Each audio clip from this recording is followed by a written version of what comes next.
Hello and welcome back to the channel. Before we get into the video, if you're new here, I highly recommend checking out my intro video titled Why I Started Nailgate Studios to get a sense of what the channel is all about. A very special thanks to everyone who's been supporting me on Rumble. The response to my first two videos has honestly been mind-blowing. If you're enjoying the content and want to be a part of this journey as Nailgate grows, hit that follow button. Now let's get into it. In my microtransaction video, I mentioned I'll be diving into the real issues that often gets grouped with microtransactions. And first up on that list is pay-to-win systems. There is an ongoing silent war in gaming, a battle between greedy developers trying to normalize pay-to-win and players resisting that change. History shows us that developers can't push a pay-to-win system openly and aggressively because most players won't accept blatant handouts. I've done my research into the earliest pay-to-win system. Side note, as I continue learning what I can and can't say publicly, I've chosen not to name active studios or products in this video or in future videos unless this studio is no longer in business, to avoid any potential legal issues. And for every example I show, a link will be in the description below. One of my most interesting discoveries was Stern Electronics, a pinball manufacturing company that moved into the arcade scene in 1980 and struck gold with their hit game Berserk. As shown here on 16-bit World, Stern Electronics Berserk that held US arcade gamers enthralled, shifting over 50,000 units, a massive achievement. Also on Retro 365, iconic pinball manufacturer Stern Electronics, formerly known as Chicago Coin, before being bought by Gary and Sam Stern, joined the video arcade game business in 1980 when they licensed Astro Invader from Konami. Later the same year, the company had great success with its original title, Berserk. Over the next 4 years, they released several more titles, but one title stands out. Lost Tomb, released in 1982. Unlike Berserk, Lost Tomb wasn't successful. And despite me looking all over, I could not find out how many units were sold. But here on Retro 365, it reads at the bottom, while Lost Tomb didn't become a huge hit in the arcades, it did gather a following over the next 2 years. So there's something.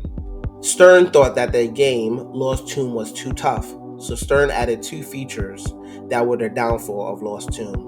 One, they added a pay-to-win mechanic.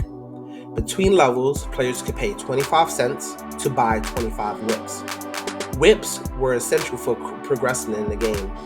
Shout out to old classic retro gaming. It has a clip of Lost Tomb and how it plays.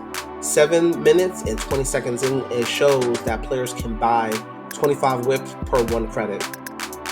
This mechanic, on top of pay to progress, 25 cents to continue from the same level after death, was a turnoff for players who in the 1980s pride themselves on progressing through skills and not buying their way through. This was one of the earliest recorded examples I could find of a pay-to-win mechanic in an arcade game, and it was directly tied to monetizing difficulty. So, what does this have to do with modern gaming, you may ask? Unlike Lost Tomb, which was blatant in-your-face pay-to-win, I believe today's pay-to-win systems are being hidden inside progression systems. Here's how it works. Games introduce a progression system. Through time and effort, players can unlock better characters, better weapons, or better items that have effect on gameplay. However, there are games that also introduce in-game currency that can be bought with real money. With currency added to games, developers have given players the option to grind or just buy the better characters, better weapons, or better items, skipping the progression system entirely. This creates a false balance. Anyone could argue, it's not pay to win, you can earn everything by playing. But the reality is, this dual structure makes spending money the path of least resistance and slowly normalizes skipping progression altogether. And once players are comfortable with the idea that buying progress is just an option, the door is open for developers to make progression grindy, unbalanced, or outright worthless. Eventually, these systems evolve into aggressive pay-to-win mechanics, where players who spend money can stay competitive. Want a real-world example? Check out the video link in the description below by Navar. Shout out to Navar for breaking down this exact scenario perfectly. So, what does the fight against pay to win look like? For Narrowgate, pay to win systems are a no-go. It will never be included in any of our projects. For players, you'll just have to ask yourself what kind of player you would like to be. The player who spends money in order to try less in video games, or the player who isn't afraid of trying new strategies in order to get better.